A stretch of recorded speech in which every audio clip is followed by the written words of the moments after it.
Hello, precious gems. Welcome back. This is Rita from Rita's Treasures, and today we're going to be going over the 5 core properties of holistic living. While I'm also making this beautiful peach moonstone pendant. All right, let's dive right in. So, there is a total of 5 core properties that make up holistic living, and they are your physical well being, social well being, emotional well being, mental well being, and last, your spiritual well being. All 5 of these core properties all link up together and they consist of you. So, if there is an imbalance or if you have an issue in any of those areas, then every other area will also be impacted because they are all linked. So, it's really super important to figure out or to understand really what these core properties of what they consist of so that you can figure out where you're having an issue in your life so that you can fix it. For instance, let's say that you are a worrywart, right? You're always thinking about the future, you're always nervous about what can happen in the future, and that in itself can be a little stressful.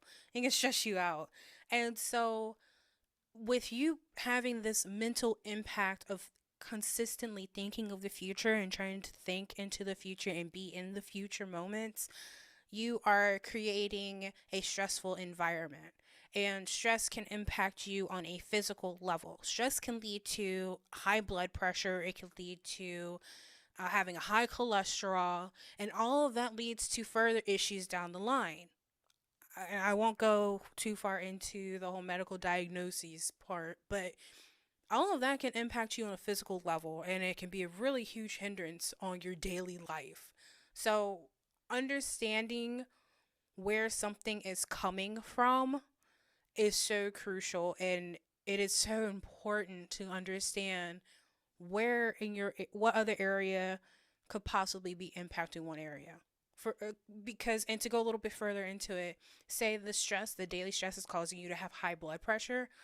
You can be put on high blood pressure medications. However, if you are not addressing the underlying issue that is causing that high blood pressure, it's going to be very difficult to get your blood pressure under control.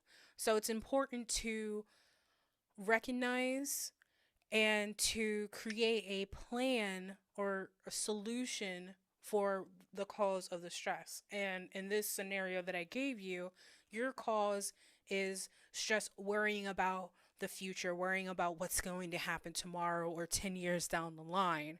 So then it's all about crafting a solution to help you not be stressed out about the future. And part of that is the idea of mindfulness, practicing being present in the now. Granted, I'm not going to dive into mindfulness in this video. We are going to be getting into it, but not just here. I just want to take some time and first explain to you the 5 core properties of holistic living or holistic health. I use them interchangeably. I prefer holistic living because it's this everything that we're going to be talking about is going to impact you on every area of your life because every decision you make, every action you take should be made or done with the idea that I'm impacting another area of my life. I should think carefully on how I want to do something. Is this really what I want for myself? Those questions you should be asking. All right, let's get started with physical well being. So, physical well being has to do with anything pertaining to you and your physical health, your body. Um, so I want to talk about this one first because even though it seems black and white, like, yeah, physical well being, yeah, my body being healthy, working out, eating salads all day long, that's not necessarily what it means to have a good physical well being. As I mentioned earlier, holistic living is all about living while taking you into consideration. So, your physical well being is one of the core properties of taking you into consideration. And that means making choices that are not detrimental to your physical health, making choices that will impact you in a positive manner. So, for instance, as an example, let's say you've been eyeballing some chocolate. You've been binging on chocolate. It is the holiday season, just chocolate, chocolate, chocolate. I'm speaking from experience because this is me right now. And I have to make a conscious decision of how much to indulge in the chocolate. I'm not talking about cutting out chocolate all in of itself. I will never do that. However, me taking into consideration my physical well-being, my body, I know I should not be eating that much chocolate.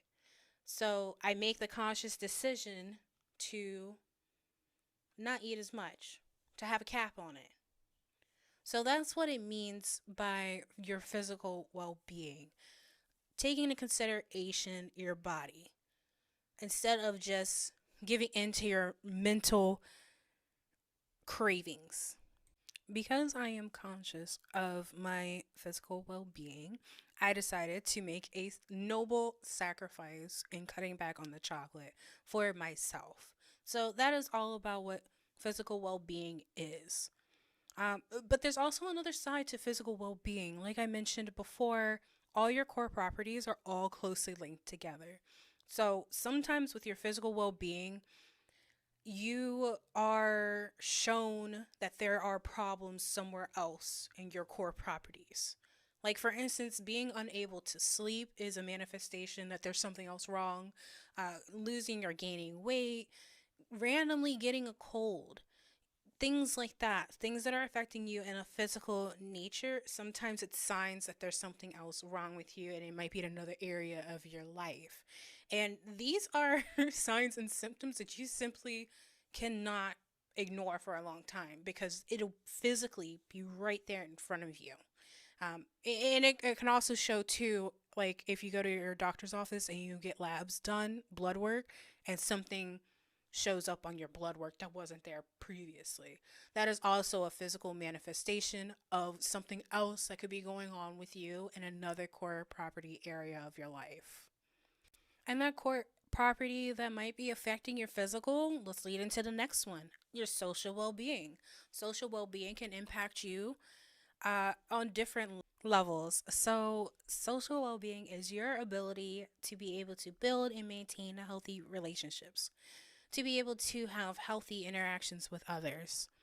And believe it or not, human beings are very social creatures. We're a very social species, and we vibe from being able to have social interaction with other people, regardless of if you are an introvert or an extrovert. Those just explain how you like to communicate and how you like to interact with people.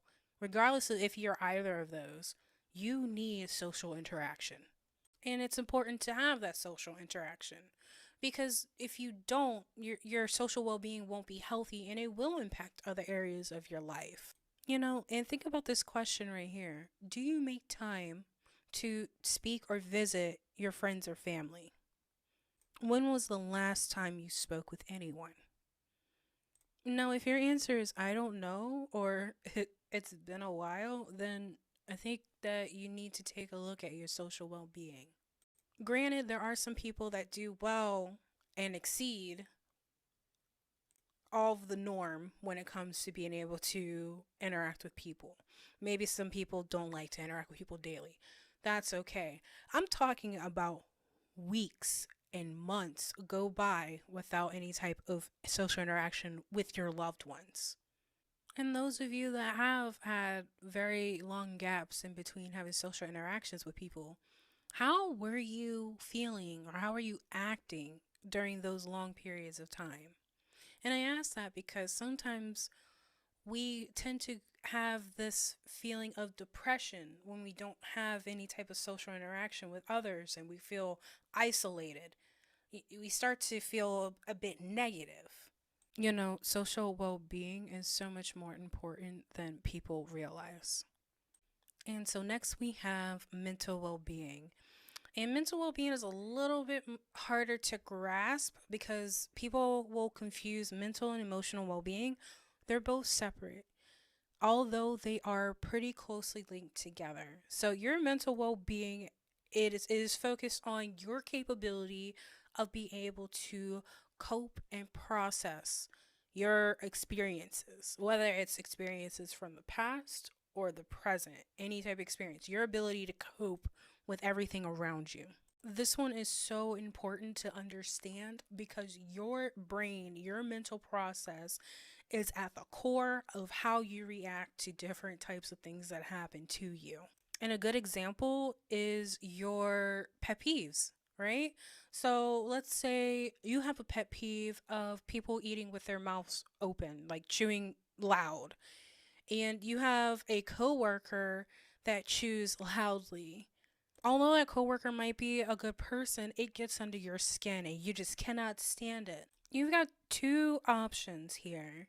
You can either sit through it, make yourself angry and upset, or you can choose to have these interactions with that nice coworker outside of whenever they eat, i.e., don't eat lunch with them.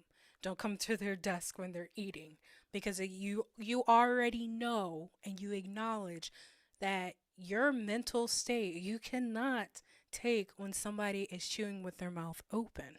Knowing and understanding how you operate on a mental level is so crucial. I know I say everything, all the properties are crucial. They are crucial, but this one is like the most important. It is so important to understand how your brain works. And the only way you're going to understand how your brain works is taking the time out to observe yourself and to get to know yourself. On the other hand, we have emotional well being, which emotional well being is your ability to be able to manage and express your emotions. And this is regardless of what you experienced or learned throughout your life. How you are able to react to certain situations, things that are said, thoughts. This is your emotional well being. Someone that has a healthy emotional well being, generally, they are able to access their emotions. And what I mean by that is they are able to comprehend and process what they're feeling, and they're even able to label the emotion that they're able to feel. I have a emotion wheel that shows various different emotions, and it's three tiered. So you have your basic, your eight basic human emotions, your happiness, sadness, anger, etc. And then it divides and breaks off into a series of even more emotions and labels that you can choose from. Having a healthy emotional well being is you're able to take a look and dissect how you're feeling and being able to know exactly the label of what you are feeling. Somebody who doesn't have a healthy emotional well being won't be able to do that. They tend to be a little bit more explosive, whether it's explosive in anger or explosive in sadness or even just too happy. There is such a thing as being too happy. Somebody who doesn't have a grasp of their own mental or I'm sorry, emotional well-being, they experience extreme highs and lows because they don't understand and they don't know how to process their emotions. And that's a little bit scary because when you don't know how to manage and control your emotions, they can impact every part of your life, every area. Now, the last core property, which is your spiritual well being. So, this one can be a little bit harder to grasp for some people because it's pretty broad. It depends on the person themselves. You might view spiritual as different than the next person, and that's okay. So, when I'm talking about spiritual well being, I'm talking about your connection with your own soul, your spirit, and the energies or universe around you. So in this case, this core property is a little bit more abstract and people will tend to brush it off, but I will say it's not any less important than your other areas because it also impacts your physical and emotional, mental, social well-being, and it impacts all of it. And so like I mentioned, with the spiritual, I correlate it with energies. How is your energies doing? How are they doing? And energy can be anything from your actual physical energy if you're tired all the time or super energized, or if you are dealing with negative and positive energies in your life with, just general negativity or positivity.